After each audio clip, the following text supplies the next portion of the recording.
guys, welcome back to my channel. If you're new here, I'm Chantel. In today's video, I'm going to be showing you guys the entire process of how I take actor headshots at home by myself. I'm going to be showing you makeup, wardrobe, what camera I use, how to pose, and what type of backdrop I use. So if there's something specific that you want to skip ahead to, I'm going to be time-stamping everything in the description box down below, so if you need to, you can just fast forward through the entire intro. Before we get started, please go ahead and hit that subscribe button and don't forget to like this video and leave a little comment. I've already done my hair and wardrobe. All that's left to do is my makeup. I'm going to show you what I'm wearing. A white button-down shirt with a university varsity sweater. In case you haven't pieced it together yet, the look I'm going for is more preppy, student, schoolgirl, that type of look. And for my hair, I decided to just do a half up, half down look. I have my hair plain and simple in all my other headshots, so for this one I just decided that I wanted to make it look a little bit more... Casting directors and directors are visual people. When they get handed a new project on their desk, they immediately start to imagine the type of person they want for that role. It's not about looks in terms of beauty or anything, it's just looks in terms of fitting that role that they imagined they wanted. And sometimes even if you're not what they pictured, if you have a good enough headshot, they will now change their vision to fit around you. So for my makeup, I want to keep it very simple. Yes, being completely natural is amazing if you're able to do that, but as you can see, my skin isn't the greatest, so I do have to add some foundation and whatnot.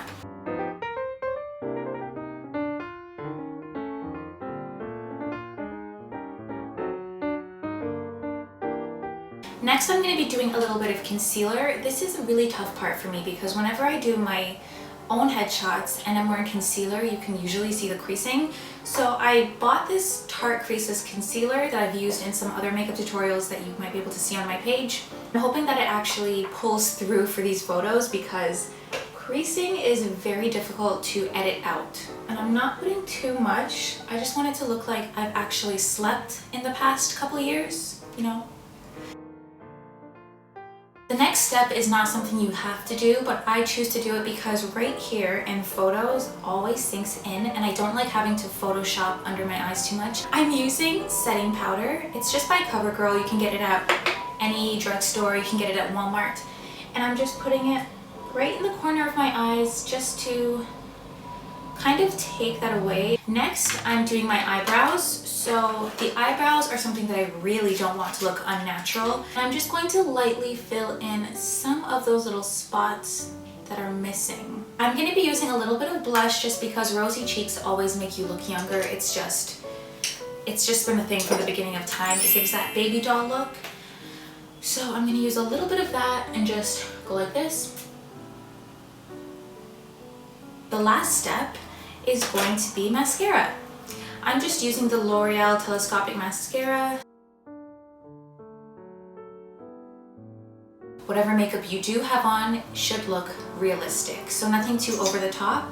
So as you can see, although I do look highly enhanced than I did in the beginning, I don't look like a whole new person. I'm using a very natural looking lip color. Things to bring with you if you are going to another location for your shoot. Bring an additional pair of clothes in case you take the first photo and realize you absolutely hate your outfit. Bring a hairbrush and a comb. It may be windy. Bring a little makeup kit. You don't have to bring your entire makeup bag with you, but bring the essentials. Maybe bring a little bit of face powder, some blotting sheets, lip gloss. Bring a hair tie. If you're using your own camera, bring an additional memory card, maybe an additional battery. I'm just going to brush my hair and then we're going to head outside to the location, which is going to be a brick wall, and we're going to begin taking the photos.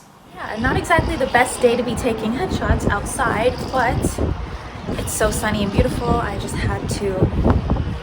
have to try. The camera that I'm using to take my headshots is an EOS Canon Rebel.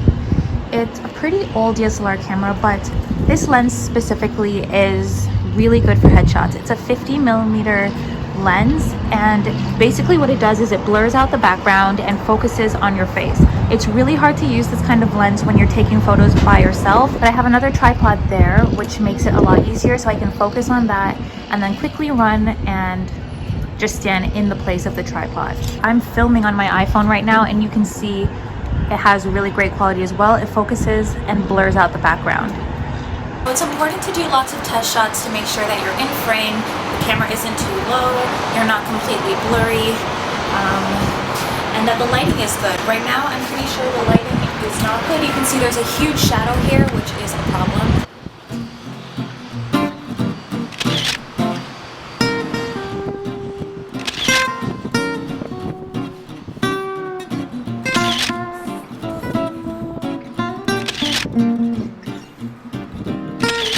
It's really important to make sure that you keep on looking through the photos that you got. I really like these photos, but a lot of them have my hair in them. These ones I really like them, but the top of my hair is cut off. We're conducting the monthly car alarm test commencing momentarily.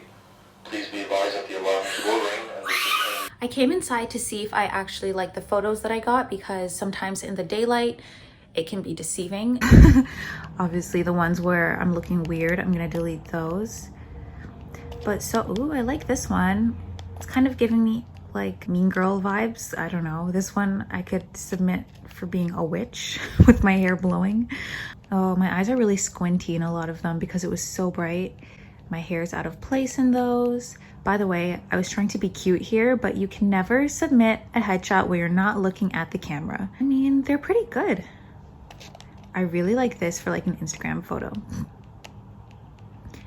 So I took 100 photos, which isn't bad. Now I'm gonna be uploading the photos, so it's gonna take me about 10 minutes to do that. And once they're all loaded onto my laptop, I'm gonna show you guys exactly how I Photoshop them, crop them, etc., and we'll go from there.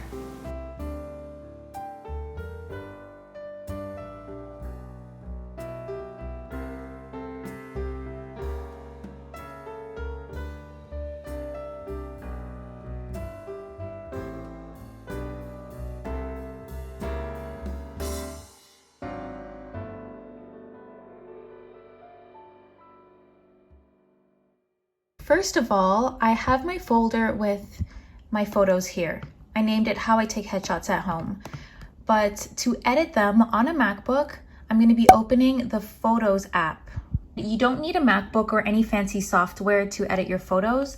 If you want, you can just download Facetune, which is a free editing app. The only thing is Facetune can very quickly turn your photos from looking natural to completely unnatural.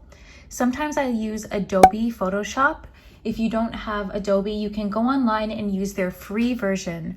And that one is really good. It's just, if you don't know how to use it, sometimes it can be difficult, but you can watch a quick YouTube tutorial to figure that out. I'll link one in the description below so that you guys have that. Photos finally decided to open. And as you can see, I have a lot of other headshots I took here. I'm just going to open this album with my new headshots. I'm going to select all of them and I'm just going to drag them over to the Photos app, and they automatically will go into the import section. This one was an accident. You should never be like posing in some weird way. So now that I'm opening the image, I can see which ones are high quality, which ones I actually like. Hair is just all over the place. I really like this one. Oh my gosh. The wind was not playing. This one looks very like intense. I like that. So I'm thinking I might just screen record the Photoshop process so that you guys. Okay, so unfortunately I could not get it to screen record, so I'm just gonna have to literally record it.